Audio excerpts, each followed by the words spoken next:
L'Iran a de très gros problèmes. Je constate que le peuple prend le contrôle de certaines villes et personne ne pensait cela possible il y a encore quelques semaines.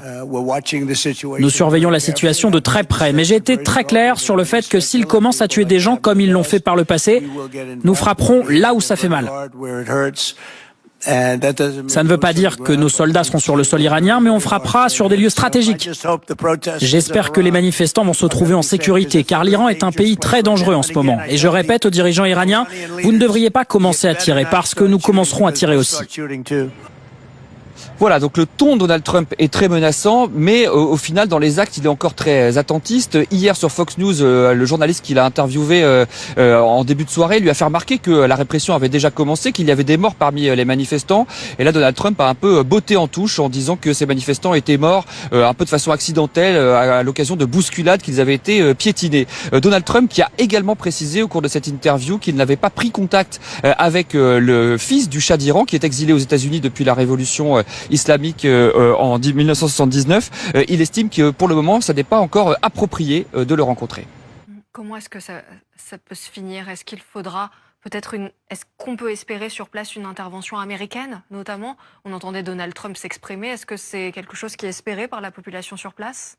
Écoutez, le peuple iranien a montré sa capacité au cours de l'histoire.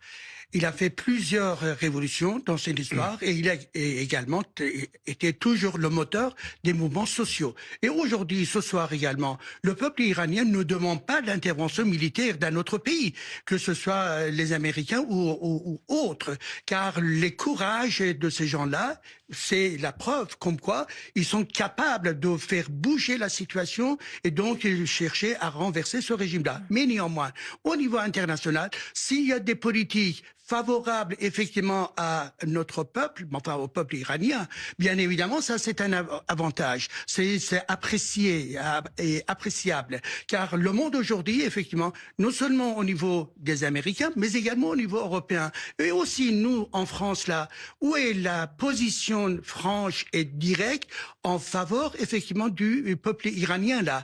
Il faut briser ce silence, eh bien, ce qu'on demande, effectivement, à ce qu'il y ait, bien évidemment, c'est de la diplomatie, mais on peut y avoir une diplomatie plus sympathique vis-à-vis des gens qui travaillent et qui luttent pour la liberté. Ce que l'on voit aujourd'hui en Iran, ce n'est pas une simple contestation de plus, c'est un peuple qui a perdu la peur et un régime qui n'a plus que la répression comme réponse. Pendant ce temps, Donald Trump menace, observe, mais n'agit pas. Une stratégie du chaos maîtrisé ou une hésitation politique calculée.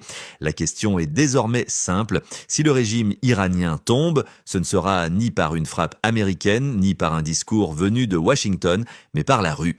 Et si Trump décide de frapper un jour, ce sera sans doute trop tard, ou pour d'autres raisons.